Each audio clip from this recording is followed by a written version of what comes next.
2 கொரிந்தியர் 5ஆம் அதிகாரம் 17ஆம் வசனம். ஒருவன் கிறிஸ்துவுக்குள் இருந்தால் புது சிருஷ்டியாய் இருக்கிறான். கிறிஸ்துவுக்குள் அன்பானவர்களே, நம்முடைய தவறுகளை நாம் அறிந்திருக்கலாம், நம்முடைய குறைகளை புரிந்தும் வைத்திருக்கலாம்.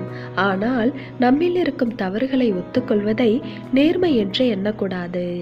நாம் நம்முடைய தவறுகளை உணர்ந்தால் அதை திருத்துவதற்கான வழிகளை தேட வேண்டும்.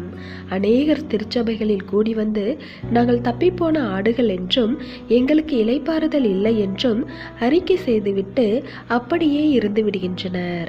பன்றிகளின் தவிடு கூட தனக்கு கிடைக்காத நிலையில் கெட்ட குமாரன் உணர்வடைந்தான். அதை நினைத்து நொந்து கொண்டு அங்கேயே இருந்திருந்தால் எந்த நன்மையும் ஏற்பட்டிருக்காது. அவன் ஒரு மாற்றத்தை விரும்பினான்.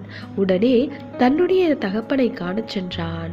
அதன் பின்னர்தான் அவனுக்காக அவனுடைய தகப்பன் வைத்திருந்த திட்டம் நிறைவேறியது. அவன் உயர்ந்த அந்தஸ்தை அடைந்தான்.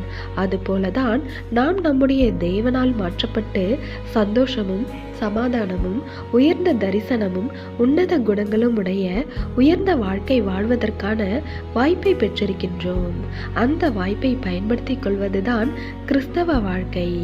எனவே தேவ பிள்ளைகளே, நம்மை பாவி என்று அறிக்கையிடுவதில் அல்ல, நம்மை தேவனால் மாற்றப்பட்டு பரிசுத்தவான்களாக பிறருக்கு காண்பிப்பதுதான் ஆவிக்குரிய வாழ்க்கையின் வெற்றி என்பதை புரிந்து கொள்ள வேண்டும்.